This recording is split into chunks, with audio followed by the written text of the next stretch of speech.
여러분 평안하셨습니까? 우리는 지난 시간 최성재 전도사님을 통해서 하나님께서 이스라엘 백성을 출애굽시키는 구원 사건의 이야기를 살펴보았습니다. 유월절 사건과 홍해를 건너면서 시작된 이 출애굽 사건은 시점으로 보면 BC 1450년경이었고 시간적으로 보면 약 11개월간의 기록이었고 장소적으로 보면 시내산이 배경이었습니다. 유월절에 새로운 생명의 삶을 받고 홍해를 건너면서 탄생한 이 이스라엘 민족은 시내산 아래에서 하나님의 선택된 백성으로서 틀을 갖추게 됩니다. 성경은 시내산 아래에서 하나님과 이스라엘이 만나는 이 사건을 언약식이라고 말씀하십니다. 출애굽기에는 이스라엘 백성이 하나님의 언약 백성이 되는 과정과 하나님이 이스라엘과 함께 거하고 만나는 성막이 완성되면서 마무리되었습니다. 오늘 우리가 살펴볼 레위기는 출애굽기의 후속편이 아닙니다. 출애굽기에서 다 기록하지 못한 바로 그때 있었던 이야기를 좀 더 자세히 다루고 있는 부록이라고 생각하면 좋습니다. 레위기는 시내산에서 생긴 일의 추가적인 기록입니다. 당연히 출애굽기와 중복되는 부분도 많이 있습니다. 오늘 받은 유인물을 보시면 레위기의 원어적 의미가 나와 있습니다. 모세오경의 다른 책들처럼 첫 문장에 나오는 단어를 따라서 바이크라라고 불렀는데 그 뜻은 그리고 그분이 부르셨다는 의미입니다.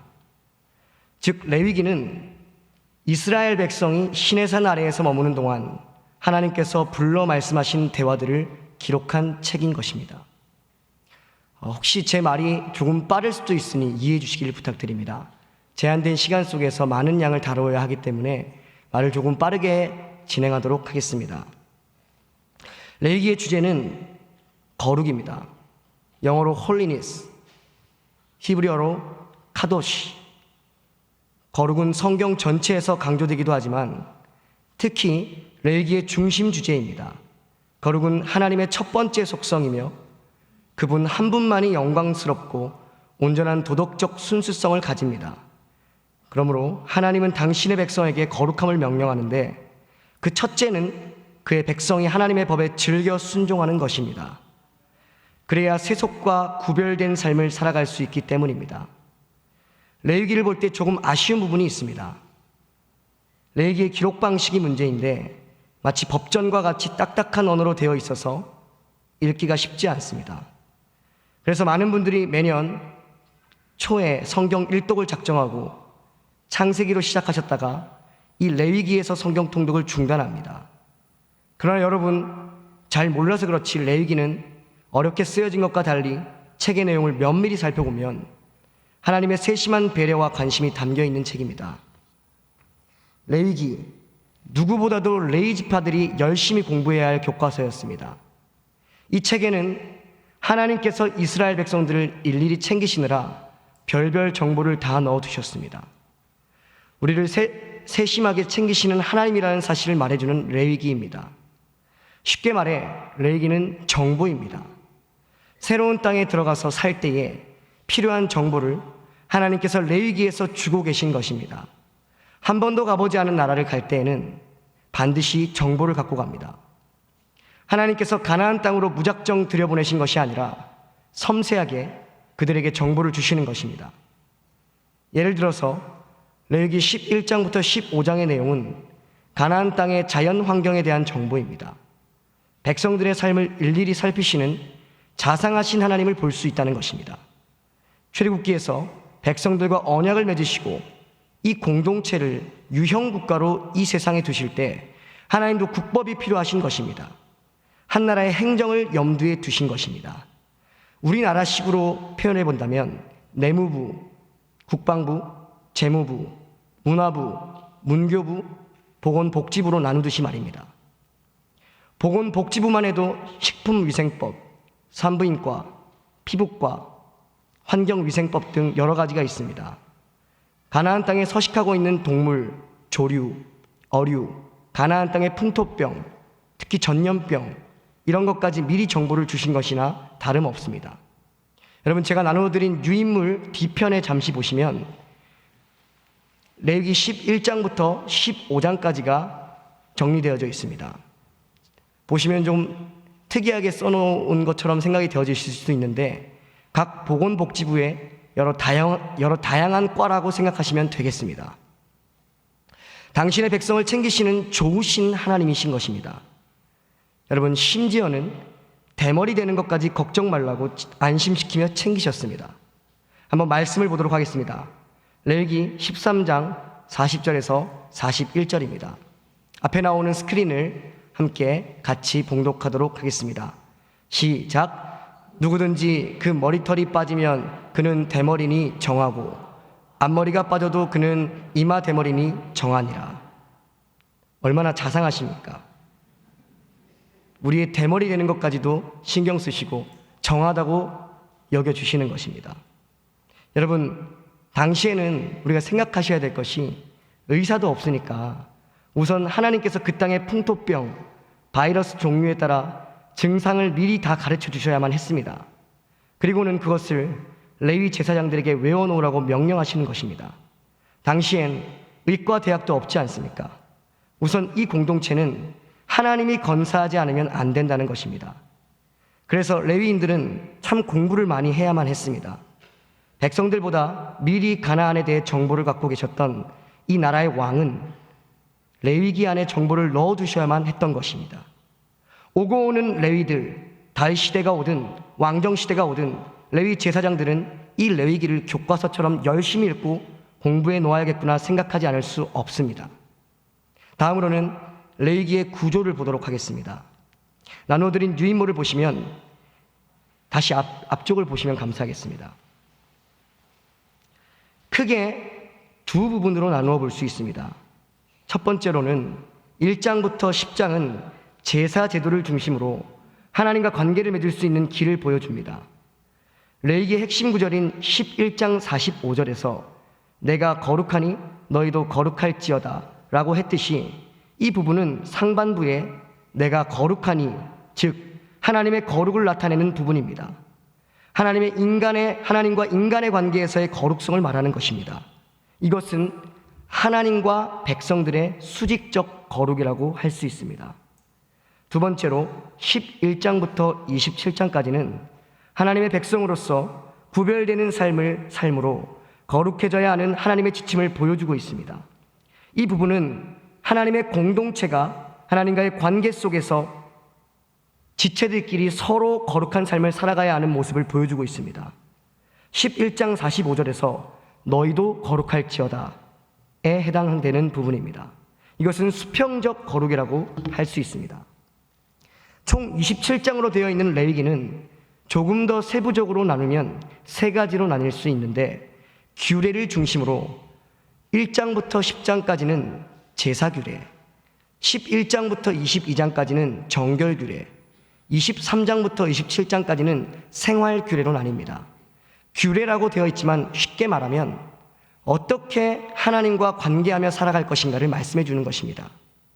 1장부터 10장에는 5가지 종류의 다양한 제사법이 나오고 있습니다. 이 속에는 첫 번째, 제사의 의미를 지니고 있고요. 두 번째, 제사의 방식을 나타내고 있고요. 세 번째로 첫 번째 샘플로 드린 제사에 대한 내용이 포함되어 있습니다. 먼저 첫 번째로 제사의 의미부터 간략히 살펴보겠습니다. 제사는 5가지로 번제, 소제, 화목제, 속제제, 속건제가 있습니다. 앞에 나오는 세 종류는 모두 자발적으로 드리는 헌신과 고백, 감사하는 마음으로 담겨 있으며, 뒤에 나오는 두 종류의 속제제, 속건제는 죄와 관련된 제사입니다. 자발적이지 않으며 죄로 인해 드리지 않을 수 없는 강제적, 의무적인 제사인 것입니다. 반드시 드려야 하는 것입니다. 우리의 죄에 대한 문제를 처리하기 위해서 말이죠. 번제는 제단에서 단번에 완전히 태워 올리는 제사입니다. 남김없이 드리는 것이라서 전제라고도 부릅니다. 모든 제사를 대표하는 제사입니다. 우리가 가지고 있는 모든 것은 하나님께서 은혜로 주셨다는 의미가 있습니다. 두 번째, 소제는 레위기 2장에 나타나고 있습니다. 하나님의 거룩한 은혜를 계속적으로 기억하거나 일상의 감사를 기념하는 제사로 땅에서 노동으로 얻은 곡식들을 불로 태워 올리는 제사입니다. 보통 여러분, 소제는 따로 드리기보다는 번제를 드리고 그 위에 곡식을 빻아서 위에다가 뿌려서 같이 드립니다. 그리고 세 번째로 3장에서는 화목제를 다루고 있는데요. 하나님과 사람 사이 혹은 사람과 사람 사이에 막힌 담을 허는 제사입니다. 드리는 제물은 기름 부위만 따로 떼어서 불로 태워버리고 나머지 고기는 사람들과 함께 나누어 먹었으며 즐거운 축제일에 드려졌습니다. 그래서 화목제는 대부분 축제를 통해서 사람과 사람 간에도 다투었던 것들을 푸는 시간인 것입니다. 화목을 이루는 시간인 것이죠. 이 세 가지는 자발적으로 올린 자원제입니다. 그리고 죄와 관련된 속죄죄, 속건제를 살펴보면 속죄죄는 본질적인 결함, 즉 하나님과의 관계나 인간의 영혼에 부정한 죄가 침투했을 때 드리는 제사입니다. 이 죄는 어떤 사람도 대상이 될 수 있기에 대제사장부터 회중 전체까지, 부자부터 극빈까지 모든 사람이 참여할 수 있도록 속죄제의 예물은 세분화되어 있었습니다. 마지막으로 다섯 번째로 속건제는 일상에서 발생한 결함, 하나님의 물건이나 혹은 다른 사람의 소유를 침해했을 때 그때 드리는 제사로 다른 말로는 배상제라고도 부릅니다. 두 번째로 5대 제사를 드리는 방식에 대해서 말씀드리고자 합니다. 레위기 6장의 구체적인 방식에 대해 설명하고 있습니다. 네 가지로 나뉘는데요. 화제, 거제, 요제, 전제 이렇게 네 가지 방식이 있습니다. 제사는 기본적으로 불태워버리는 화제 형식이 기본입니다. 때에 따라서는 들어 올리는 방식인 거제를 하기도 했고요. 들어 올린 다음 흔드는 방식인 요제도 사용되었습니다. 전제는 포도주나 감람류 같은 액체를 제사의 제물 위에 붓는 방식인데 보통 제물을 화제로 드리기 전에 그 위에 포도주나 감람류를 부어 함께 드릴 때 사용된 제사 방식입니다. 훗날 신약 시대 때 사도 바울은 자기를 전제처럼 부어 드릴 만큼 자기의 생명을 하나님 앞에 드리고 싶다라고 표현할 때도 쓰여졌었습니다. 이처럼 6장과 7장에는 5대 제사를 드리는 구체적인 방식들이 기록되어 있습니다. 마지막으로 제사장 위임식과 첫 번째 제사는 레위기 8장에서 10장에 나오며 5대 제사의 의미와 그 방식에 대해 구체적으로 말씀하신 후에 실습편을 다루고 있는 것이라고 생각하면 쉽습니다. 즉 제사를 앞으로 주관할 첫 번째 제사장들을 구별해서 세우는 일이었습니다. 아무나 세운 게 아니라 아론과 그의 아들들이었습니다. 출발점이 되는 아론과 그 아들들을 먼저 구별한 후에 위임식을 거행합니다. 여기서 제사장을 세우는 위임식 또한 제사의 형식을 띠고 있다는 부분이 의미가 있습니다. 특징적인 것은 제사에 사용되는 물건을 구별하기 위해 피와 기름을 찍어 바른 것과 같이 제사장에게도 어린 양의 피와 기름을 찍어 바르고 구별하고 있다는 점입니다. 이게 뭘 말씀을 드리는 거냐면요. 제사장들이 기능인으로서 봉사한 게 아니라 그들 자체가 하나님의 소유로 드려졌다는 말인 것입니다. 두 번째로 정결 규례를 말씀드리고자 합니다. 11장부터 22장까지인데요. 먼저 레위기 19장 2절 말씀을 한 번 더 봉독하도록 하겠습니다. 봉독하겠습니다. 너는 이스라엘 자손의 온 회중에게 말하여 이르라. 너희는 거룩하라. 이는 나 여호와 너희 하나님이 거룩함이니라. 거룩은 윤리적인 수양을 의미하는 단어가 아닙니다. 성경에서 거룩은 아까도 우리가 바라봤던 것처럼 카데시 구별된다는 의미입니다. 하나님의 성품이고 세상과 구별되는 질서입니다. 거룩은 정결하게 구별된다는 의미도 있지만 또 다른 히브리 원어의 의미적으로 보면 어디에게 소속된다라는 의미를 지니고 있습니다. 성경에서 말하는 거룩은 잘못된 길에서 구별되어서 하나님께 소속되어가는 과정이고 하나님의 소유가 되어지는 것입니다. 이 과정이 정결규례의 본질적 의미인 것입니다. 이전에 애굽에 있던 노예 근성을 빼내고 거룩한 하나님의 백성으로 형성되는 작업인 것입니다. 11장부터 15장은 정결을 위한 일반 규례들에 대한 이야기가 나오고요. 16장부터 17장까지는 속죄를 위한 특별 규례들에 대한 이야기고요. 18장부터 22장까지는 성배를 위한 특별 규례들에 대한 이야기입니다. 이렇게 세 부분으로 구성되어 있습니다. 11장은 정결한 동물과 부정한 동물의 구별입니다. 여러분, 동물은 당시 목축업을 하는 이스라엘 백성에게 가장 주된 관심사였습니다. 그들이 잘 알고 있는 주제이기도 했습니다. 하나님은 그들이 잘 알고 있는 주제에서부터 구별하시는 것을 보여주시는 것입니다. 무엇이 정하고 무엇이 부정하다라고 표현되어 있다는 것입니다. 여러분, 왜 굳이 깨끗함, 부정함을 썼을까요? 하나님과 이스라엘 백성이 언약을 맺었기 때문입니다. 이제 바로의 질서가 아니라 하나님의 질서 가운데로 들어오고요, 노예가 아닌 자유인으로서의 삶의 시작점이기 때문입니다. 12장에는 여인들의 정결 규례입니다. 이 또한 여인들을 업신여기기 위함이 아니라 출산 이후 공동체적 돌봄이 필요한 여성에 대한 배려로 이해해야 됩니다. 생리 주기가 시작되었거나 출산한 여인들을 남편이나 노동으로부터 분리시키는 배려인 것입니다. 13에서 15장은 전염성이 있는 악성 피부병, 유출병에 대한 규례를 담고 있습니다. 16장에서 17장은 속죄를 위한 특별 규례입니다. 여러분, 공동체 전체를 흔들 수 있는 질병에 대한 경고를 마치신 후 16장을 시작하시면서 최근에 있었던 불행한 일을 다시 소환하는 것입니다. 제사장 나답과 아비후의 사건입니다. 레위기 10장 이후 다시 상기시키고 있습니다. 질병에 대한 경고 이후에 하나님 앞에 불순종했던 죄를 다시 다루는 이유는 이러한 죄악이 곧 전염병과도 같기 때문입니다. 죄는 영혼의 전염병입니다. 18장부터 22장은 성별을 위한 특별 규례들입니다. 구별이 부정한 것을 떼어놓는 것이고 속죄가 내면의 부정을 씻어내는 일이라면 성별은 구별한 이들을 다시 거룩하게 인치는 것입니다. 모든 백성을 성별하는 규례 18장에서 20장에서 다루고 있고요. 첫 번째, 성적인 범죄. 두 번째, 사회 질서에 대한 금기.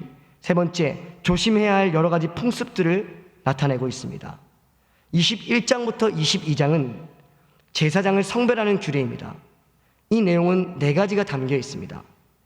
제사장들에게 금지된 행위, 제사장직을 맡을 수 없는 사람들, 제사장에게 금지된 것들, 이런 규례들을 정하신 까닭 순으로 진행됩니다. 마지막으로 세 번째로 생활 규례를 살펴보겠습니다. 이것은 절기법이라고도 하는데요, 23장에서 27장까지의 내용입니다. 하나님의 백성의 삶의 방식을 나타내는 것입니다. 우리가 잘 알고 있듯이 7일마다 돌아오는 안식일, 그리고 연중 절기, 그리고 7년마다 돌아오는 안식년, 그리고 7 안식년 후 희년을 이야기하고 있습니다. 이것은 주빌리라고 부르기도 합니다. 절기법이란 휴일, 생일, 기념일 등과 같습니다. 400년 넘게 노예 생활에 익숙한 이들에게 절기법은 너무나 중요한 것이었습니다. 하나님 중심의 세계관을 갖게 하는 시간이기 때문입니다. 세부적으로 살펴보면 세 부분으로 나뉠 수 있습니다. 해마다 지킬 절기들에 대해서 23장부터 24장에서 다루고 있고요. 그리고 안식년과 희년은 25장에서 다루고 있고요. 축복의 길과 저주의 길에 대해서는 26장부터 27장에서 다루고 있습니다. 여기까지가 레위기 1장부터 27장에 대한 정리였습니다. 지금부터는 본문 말씀으로 들어가도록 하겠습니다. 다시 한번 본문 레위기 10장 1절부터 2절을 봉독하도록 하겠습니다. 제가 봉독하겠습니다. 아론의 아들 나답과 아비후가 각기 향로를 가져다가 여호와께서 명령하시지 아니하신 다른 불을 담아 여호와 앞에 분향하였더니 불이 여호와 앞에서 나와 그들을 삼키매 그들이 여호와 앞에서 죽은지라. 10장 바로 앞장인 9장에서는 하나님이 명하신 대로 제사에서 하나님의 영광이 드러났었습니다. 10장에서는 반대로 잘못된 제사를 드려서 나답과 아비후가 죽은 불상사가 벌어집니다. 나답과 아비후가 하나님께 제사할 때 어떤 잘못을 저질렀습니까? 나답과 아비후의 잘못이 뭐냐면 여호와께서 명령하시지 아니한 다른 불을 드린 것입니다. 이게 나답과 아비후의 잘못입니다. 여호와가 명하지 않은 다른 불을 드렸습니다. 여호와께서 명령하지 않은 다른 불을 가지고 하나님 앞에 분향한 것입니다. 그래서 하나님 앞에 심판을 받은 거예요. 여기서 다른 불이란 뭐냐면 나답과 아비후가 자기들이 스스로 만든 불을 가지고 하나님 앞에 제사를 드리려고 그랬던 것입니다. 그래서 심판을 받은 것입니다. 우리 9장 24절 말씀을 함께 보도록 하겠습니다. 제가 봉독하겠습니다. 불이 여호와 앞에서 나와 제단 위에 번제물과 기름을 사른지라 온 백성이 이를 보고 소리 지르며 엎드렸더라. 우리 계속해서 레위기 6장 12절 말씀도 보도록 하겠습니다. 제가 봉독하겠습니다. 제단 위의 불은 항상 피워 꺼지지 않게 할지니 제사장은 아침마다 나무를 그 위에서 태우고 번제물을 그 위에 버려놓고 화목제의 기름을 그 위에서 불사를 찌며 제단 위의 불은 항상 피워 꺼지지 않게 하라는 것입니다. 여러분, 아까 9장 24절의 불은 하늘에서 내려온 불입니다. 이스라엘 백성들이 바벨론에 끌려가기 전까지 900년 동안 이 불이 꺼지지 않았대요.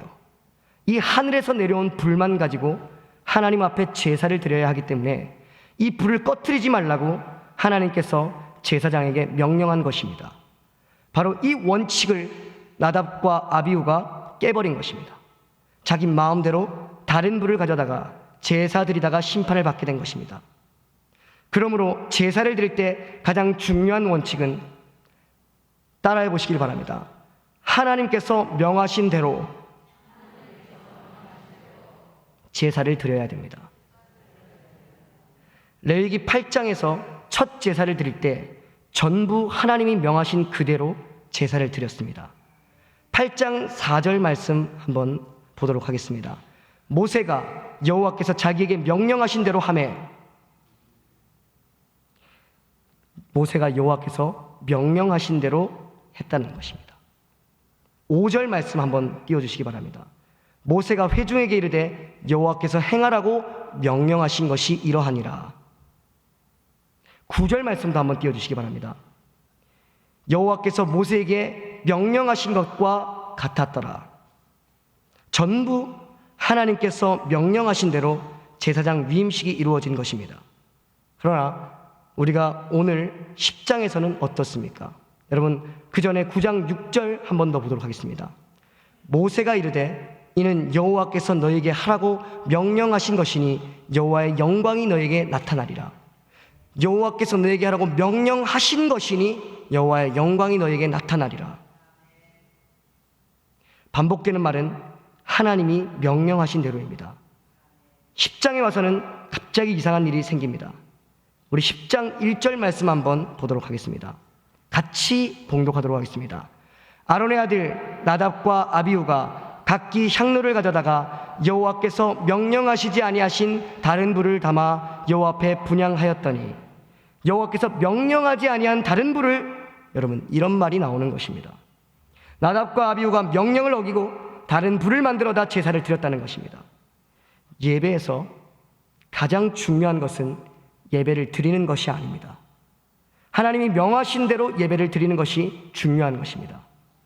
나답과 아비후가 제사를 드리다가 죽었다는 것입니다. 우리가 예배를 드리고 제사를 드리는 것이 중요한 게 아니라 하나님이 명하신 대로 예배를 드려야 된다는 것입니다. 하나님을 섬긴다고 하면서 우상을 만들어 놓고 이게 하나님이라고 그렇게 섬기지 말라는 거예요. 여러분, 하나 생각나는 거 있지 않습니까? 모세가 시내산에 올라가서 십계명을 받을 그때에 밑에서 아론과 많은 백성들은요, 모세가 없으니까 두려웠어요. 그랬더니 하나님을 빨리 데려오라는 거예요. 아론이 만들었어요. 금송아지를 만들어서 하나님이라고 이야기했습니다. 하나님께서 내가 너희에게 예배받기 원하니까 너희 마음대로 예배하라, 그리고 장소도 너희 마음대로 하라 하지 않으셨습니다. 그래서 하나님께서 장소까지, 제사장도 하나님이 명령한 대로 아론과 그 아들들에게 맡기셨습니다. 여러분, 인간이 고안해낸 것이 아니라 레위기 9장까지 보면 하나님이 명하신 대로 일이 잘 진행되다가 갑자기 10장에 와서 하나님이 명하시지 않은 다른 불을 가지고 제사를 드리다가 하나님의 진노를 받은 것입니다. 10장은 우리에게 무엇을 말하냐면 우리 마음대로 예배하면 안 된다는 것입니다. 그렇게 하면 하나님의 심판이 있고 예배 드리다가 죽을 수도 있다는 것입니다. 그러므로 반드시 하나님이 정하신 방법대로 하나님 앞에 예배 드려야 된다는 것입니다. 여러분, 그렇다면 오늘 우리 시대 가운데 다른 불을 가지고 제사 드리는 것은 무엇일까요? 대표적으로 현대의 예배를 예로 들 수 있을 것입니다. 17세기 청교도들은 복음적 설교를 통해 사람들을 불편하게 만들어서 성도들이 거룩하신 하나님 앞으로 나오게 만들었습니다. 근데 현대에 와서 사람을 위로하는 설교, 건강해지는 방법, 경제적인 복을 받는 비결 등의 사람 중심의 설교들이 많이 전해지게 되었습니다. 복음이 유실되니 참된 회심이 사라지는 것입니다. 찬양에도 변질이 오기 시작했습니다. 하나님이 거룩하신 분임을 깨닫고 하나님을 높이는 것이 찬양의 본질인데 사람 중심으로 예배를 드리다 보니 전통적인 찬양을 싫어하기 시작했습니다. 음악을 통해서 사람의 감정을 자극하고 은혜로 둔갑하는 일이 생겼습니다. 어떻게 하면 하나님께 영광을 돌릴 수 있을까가 목적이 아닌 사람의 요구를 만족시켜주는 찬양으로 바뀌어버렸습니다. 이게 바로 다른 불로 하나님을 예배하는 것이라는 것입니다. 사람들을 흥분시키면서 동시에 하나님을 예배하게 만드는 것입니다. 거룩하신 하나님 앞에서 참된 성화의 삶을 살지 않는 것입니다. 다른 불은 한마디로 인간 중심의 예배입니다. 예배의 중심이 하나님에서 나 중심으로 바뀌었던 것입니다. 예배의 중심은 하나님인데 그런 예배는 하나님이 기뻐하지 않으신다는 것입니다. 여러분, 다른 불을 드렸을 때 하늘에서 불이 내려와서 심판을 했습니다. 그러다 보니 여러분, 한국교회 안에 다른 복음이 퍼지기 시작합니다. 현대 기독교에서 다른 불이 무엇이라고요? 인간 중심입니다. 그리고 예수 외에 다른 것으로 하나님께 나갈 수 있다는 가르침입니다. 다른 불로 제사를 드리니 2절 말씀을 한 번만 더 띄워주시기 바랍니다. 10장 2절입니다. 제가 봉독하도록 하겠습니다. 불이 여호와 앞에서 나와 그들을 삼키매 그들이 여호와 앞에서 죽은지라. 불이 여호와 앞에서 나왔다고 했어요. 그리고 그 불로 그들이 심판을 받고 죽었습니다. 9장 24절에서도 불이 여호와 앞에서 나왔다고 했습니다. 여러분, 이 불은 똑같은 불입니다. 무슨 말이냐면 예배를 제대로 드렸을 때 하나님 앞에서 불이 왔어요. 이 불은 백성들에게 축복의 불, 생명의 불이었습니다. 근데 나답과 아비후가 예배를 잘못 드렸을 때 똑같은 불이 나왔는데 이 불은 심판의 불입니다. 죽음의 불이었어요. 하나님의 영광이 나타났을 때 그것이 성도들에게는 축복이지만 죄인들에게는 심판이 되는 것입니다. 하나님의 영광이 나타날 때 참된 성도에게는 복이 되지만 죄인들에게는 심판이 되는 것입니다. 이렇게 생각하면 됩니다. 결국 자기의 영적 상태를 나타내는 것입니다. 하나님의 영광이 나타났을 때 내 영적 상태가 나답과 아비후 같으면 죽는 것입니다. 그 사람의 영적 상태에 따라 똑같은 영광이라도 다른 결과를 맞게 되는 것입니다. 여러분, 예수님이 재림하셨을 때 참된 거룩을 지닌 성도들에게는 복이 됩니다. 누군가에게는 심판의 때가 되는 것입니다. 그런 사람들은 이렇게 이야기합니다. 지금 주님 오시면 안 되는데 하면 이건 문제가 된다는 것입니다. 어떤 사람은 할렐루야를 외치는데 여러분, 이건 자기의 영적 상태인 것입니다. 어떤 불로 제사를 드리냐에 따라서 이 차이가 나타나는 것입니다. 나답과 아비후는 다른 불로 제사를 드렸기에 하나님의 나타나심이 저주가 되고 심판이 되는 것입니다. 두 아들이 죽었습니다. 아론이 얼마나 마음이 슬펐겠습니까?